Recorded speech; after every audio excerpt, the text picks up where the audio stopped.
소장님 안녕하세요. 안녕하세요. 지난 8월 16일에 정부에서 국민주거안정 지원 대책을 발표를 했는데요.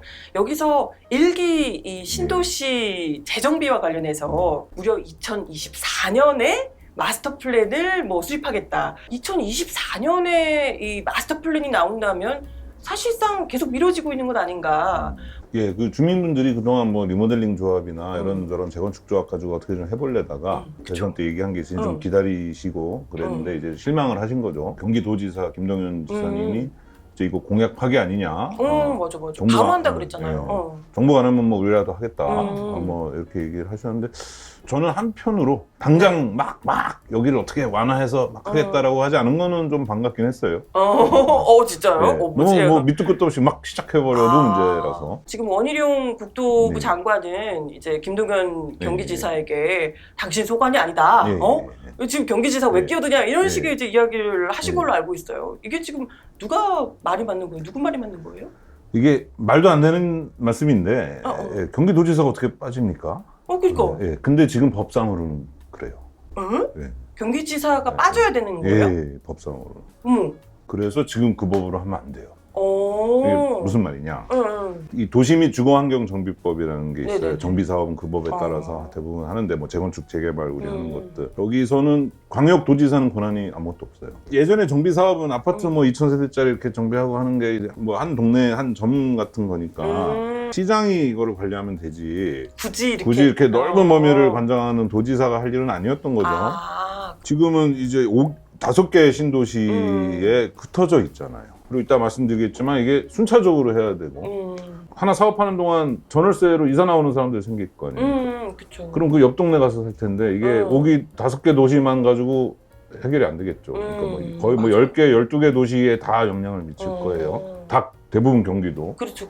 근데 어떻게 경기도지사가 빠집니까? 그러게. 이 넓은 구역을 순차적으로 할 수 있는 새로운 법이 만들어지는 완전 3, 40년 만에 어떤 큰 시대적인 변화의 한가운데 있는 건데 세계사 쪽으로도 유례가 없을 수 있는 거의 한 30만 원쯤 되거든요. 30만 원. 30만 원이면 진짜 3만 원씩 한다고 쳐도 10년. 10번에 걸쳐. 10번. 원희룡 장관님이 뭐 경기도지사가 빠지라고 한 거는 이제 좀 약간 시대에 좀 뒤떨어지는 말씀.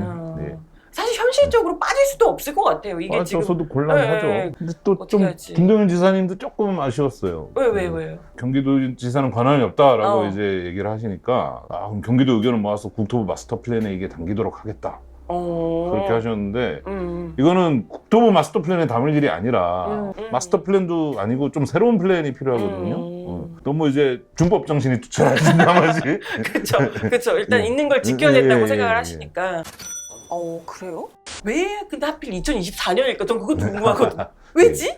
왜? 당장 하는 거 아니었나? 두 가지 좋은 이유가 맞는 것 같은데 이제 아무리 그래도 이제 한 6개월 만에 뚝딱 하고 만들기는 힘들 거고 한 1년 반 잡은 것 같고요. 네, 1년 반. 근데 우리 2024년에 그 또 중요한 또 정치적인 일정이 총선 앞두고 이렇게 약간 제 말씀 들으시면 여러분한테 이제 또 어떻게 될지 모르겠어요.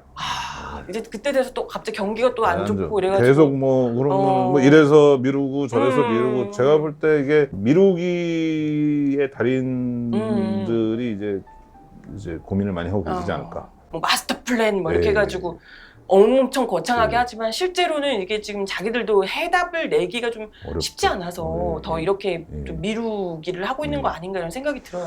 뭐 좀 짐작인데 마스터 플랜은 이제 용역 연구를 맡겼다고 하는데 거기에 결론이 이제 마스터 플랜으로는 안 된다. 그 뭐지? 어떻게 되는 거지? 마스터 플랜인데 마스터 플랜 안 된다. 그러니까 이게 뭐 약간 말장난 같기도 한데요. 플랜, 그러니까 계획에 여러 종류의 계획이 있는데 이제 마스터 플랜 그러면은 이제 멋있는 조감도와 토지 이용 계획도 여기 노란색, 여기 파란색 쫙 해서 이대로 쫙 해. 네네네. 이런 거에 쓰는 용어거든요. 그러니까 기본 계획, 뭐 정비 계획, 뭐 여러 가지 계획에 붙은 이름들이 있잖아요. 근데 좀 60년대에 5개년 경제개발. 그 시대에 좀 어울리는 이해관계자도 별로 뭐 할 것도 없고 국가가 이렇게 나서서 해야 되는 상황. 그럴 때 이제 하는 거예요. 근데 이제 이미 이제 세계적으로는 70년대 이제 그런 방식이 더 이상 안 통한다. 상당히 이게 마스터 플래닝 자체가 이제 시대착오적인 방식이다라고. 뭐 그렇죠. 네. 그래서 나온 게 도시 기본 계획을 보시면 계획을 20년짜리 좀 기본적인 내용을 잡고 또 5년마다 정비해요. 그러니까 시대가 변하니까 인구도 변하고. 그래서 나온 게 이제 일단 좀 기본적인 내용을 정해놓고 5년마다 이제 정비를 하자. 이게 이제 뭐 혼합 주사적 접근이라고 뭐 그런 게 있는데 혼합 주사적 예. 접근. 이게 스캐닝을 한다는 뜻인데 가다가 좀 멈춰서 한번 딱 보고 내가 제대로 가고 있나? 또 가다가 또 멈춰서 보고 좀 융통성 있는 방식이네요. 이게 이제 70년대 이제 인간이 모든 이 변수를 미리 다 파악하고 장기간에 걸친 계획을 짜서 중간에 반발하는 사람도 잘 설득하면서 이렇게 갈 수 없구나 말도 안 되는 그런 걸 깨닫고 이제 이런 변화가 생긴 거고요. 신도시 정비도 하려면 3만 원씩 해도 첫 번째 팀이 준비가 잘 됐다고 쳐서 한 5년 만에 딱 공사 들어가면 일단 한 팀 시작하면 그 다음 팀 한 1년마다 이렇게 하면은 15년.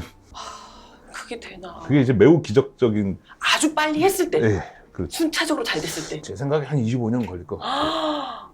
아니 그 지금 계시는 이 신도시 계시는 주민분들께서 그래도 막 10살짜리 이러진 않을 거 아니에요. 대부분이 네. 좀 어디 연세가 있으신 분들이 많으실 텐데 이분들이 25년 지나면 뭐 이미 돌아가신 분도 계실 돌아가시고 테고 집 그죠. 전세 주고 저 실버타운 가고 싶으신 분도 그러실 있고 텐데. 자식한테 물려주기도 할 거고 뭐 굉장히 좀 이거는 마스터 플랜으로 할 수 없겠죠? 그럼요. 이때 순서도 굉장히 좀 그쵸, 문제될 그쵸, 것 같아요. 주택 경기 좋을 때 우리 동네가 했으면 좋겠죠. 뭐 너도 나도 그러면 이게 어떻게 조율이 될까요? 한꺼번에 30만 원 한꺼번에. 한꺼번에 하면 이제 30만 명이 이사 갈 집이 없는데. 그렇죠. 허허벌판에 이게 살고 계시라고 할 수도 없고. 신도시에 논밭일 때 새로 짓는 거에 습관에 젖어 있어요. 아직도 많은 분들이. 그게 아닌데. 옛날에 논밭일 때는 토지를 수용해서 거기다 지었으니까 여기다가 30층을 짓고 여기다가 15층 짓고 하는 게 이제 계획하게 하는 게 나름인데. 지금은 다 주민들이 다 있는데 우리 동네는 용적률 500% 해주고 뭐 쟤네는 300% 해주고 안 되죠. 어디는 150% 해주고 뭐 사람들이 가만히 있을 수가 없겠죠. 그렇죠. 다 우리 아파트를 용적률 500% 하고 싶어 하잖아요. 근데 또 설문조사에 보면 또 신도시 주민들은 한 300% 정도가 제일 좋대요. 아 그래요? 그분들은 또 이제 너무 빡빡해지면 또 살기 안 좋다는 것도 아시는데 지금 분당이 한 뭐 180, 뭐 일산이 좀 그렇게 그 정도고 중동, 3번, 평촌 이런 데는 200을 좀 넘어요. 이미 용적률이 꽤 높네요. 꽤 높죠. 그러니까 지금보다 좀 높이긴 하는데 그렇게 또 높이면 어차피 안 된다는 것도 아세요. 이게 또 거기 용적률 많이 높인다고 해서 얼마나 많이 사람들이 또 갈 수 있겠어요. 그러니까요. 30만, 50만이 되면 어디서 사람이 오겠으며 사람들이 오면 그러니까. 광역버스는 얼마나 또 사람이 미어터지고 그죠. 도로 새로 뚫어야죠. 도로 새로 뭐 뚫을 데도 없고 전철은 사람이 얼마나 미어터지겠어요. 맞아. 그러니까 이제는 용적률을 늘리고 싶어도 뭐 늘리기도 힘든데 냉정하게 말하자면 이 일기 신도시 분들 뭐 다양한 이해관계 있겠지만 그래도 대부분은 재정비를 하면서 좀 개발 이익을 원하시는 분들이 다수잖아요. 사실 그러기 위해서는 용적률이 어느 정도 좀 높아야 이득이 나는 거 아닌가 이런 생각도 드는데. 그러니까 이제 용적률이 한 300%까지 올 때까지는 그게 통했죠. 근데 더 이상은 그게 안 통하는 시대가 이제 됐다는 거를 제가 누누이 얘기하지만 받아들이고 큰 개발 이익은 못 얻어도 이제 쫓겨나지 않고 살 수 있게 하는 방법은 우리가 이제 같이 고민해보고 제가 몇 가지 좀 대안을 이제 좀 찾고는 있는데요. 근데 또 뭐 선거 때 앞두고 그걸 해주겠다고 부추기는 사람들 부추기는 정치인들이 또 나올 맞아. 거예요. 우리가 그거 사기꾼이라고 생각해요. 그거 딱 냉정하게 제가 오늘 좀 간만에 좀 과감하게 얘기했는데 사기꾼? 네, 그런 정치인들을 조심해라. 이제 또 총선 앞두고 또 엄청 이게 하실 거거든요. 아니 생각해 보세요. 어떻게 여러분 동네만 용적률 올릴 수가 있어요? 그러니까. 남들도 올려야 돼. 그럼 그 아수라장을 어떻게 할 거면? 그러니까 누가 정리해 줄 거예요? 미분양 나지 않겠어요? 맞아. 어쨌건 좀 노후화된 건 사실이고 재정비가 필요한 상황인 건 맞죠. 그래서 이거를 이제 용적률을 안 튀기면 그러면 어떻게 하냐? 어떻게 안 쫓겨나고 하냐? 순차적으로 하지만 최대한 그 가능해요? 유니콘 아닌가? 그래요? 두 가지 키워드를 가지고 제가 지금 계속 좀 뭐 고민을 발전시키고 있는데요. 그린하고 순환이에요. 그린, 네. 순환. 네. 그린은 이제 제로 에너지 주택을 짓자는 거예요. 제로 에너지 네. 주택. 네. 에너지가 제로가 된다? 그러니까 들어오는 전기하고 나가는 전기가 이제 합치면 뭐 이렇게 상쇄되는. 그러니까 에너지 소비를 최소화하는. 오. 네.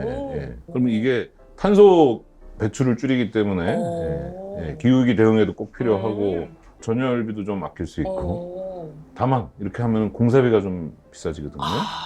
그럼 안 하려고 하지 않을까요? 한 20-30% 정도 비싸진다고 하는데 이거에 대해서 이제 정부가 지원을 하는 거죠. 네. 정부에서 지원금을? 네. 용적률을 늘려주는 게 아니라 어차피 늘려봤자 올 사람도 없는데 이거를 근데 무슨 명분으로 지원하냐? 왜 남의 집 고치는데 정부가 돈을 주세요? 그러니까 민간한테 준대. 왜 국민 세금을? 근데 우리 전기차도 보조금 주잖아요. 그러네요. 네. 그러니까 아니 탄소 배출을 줄여야 우리가 다 같이 사니까 약간은 지원해 주는데 근데 이제 완전 공짜는 아니고 이제 뭐 무이자 대출이라던가 일부는 뭐 좀 저리로 대출해주고 또 일부는 아예 그냥 보조금 좀 줄 수도 있을 거고 이게 벨기에 같은 데는 이렇게 할 경우에 이제 100% 무이자 대출. 100% 무이자요? 너무 우리나라 안 돼요? 100%. 근데 뭐 거기도 이제 총액 한계는 있어요. 뭐 너무 좋다. 10억, 20억을 다 그렇게 하는 건 그래도 아니고 너무 좋다. 나머지 70-80%는 이제 내셔야죠. 그거 자기 집이니까요. 네, 또. 자기 집이고 그 돈이 없으시면 이제 그럼 제가 얘기했던 지분 공유요. 그래서 있는 만큼만 내고 나머지는 공공이랑 같이 지분으로 해서 안 쫓겨나고 살다가 내가 뭐 이사 갈 때 팔아서 지분대로 차익은 나눠 가지면 되니까. 예.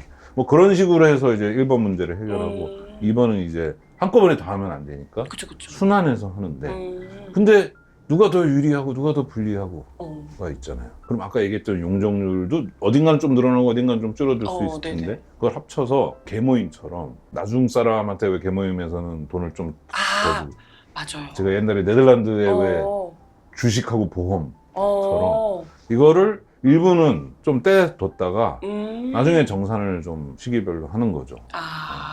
좀 이렇게 후순위 밀려있는 네, 사람들을 조금 더 이득을 가져갈 수 있게. 예. 그것도 좋은 방법이겠네요. 세계적으로도 이렇게 많은 규모의 집들을 동시에 정비해야 되는 상황이 잘 없죠. 없었거든요.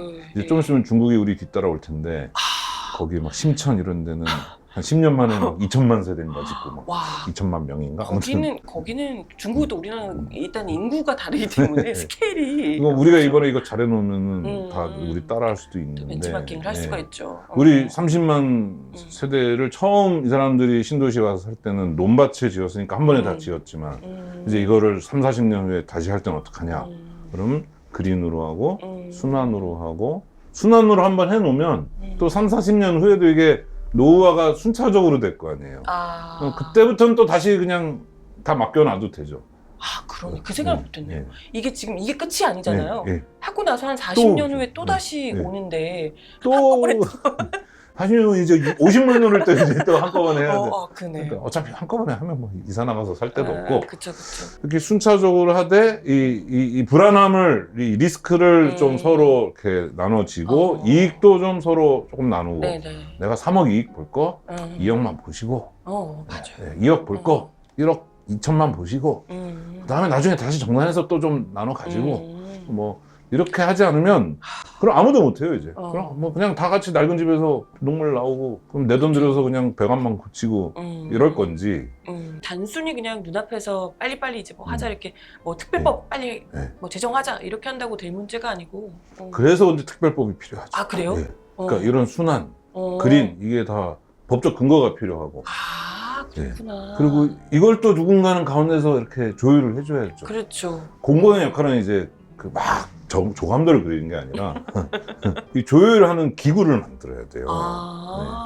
88 올림픽 조직위원회 뭐 이런 것처럼 추진 뭐 위원회나 추진 본부 같은 게 순서 뭐 뭐 위험 뭐 이런 거 이렇게 조율해 주는 게 필요한데 걔가 무슨 권한으로 그런 걸 할 수 있겠어요? 그런 권한을 주기 위해서 특별법을.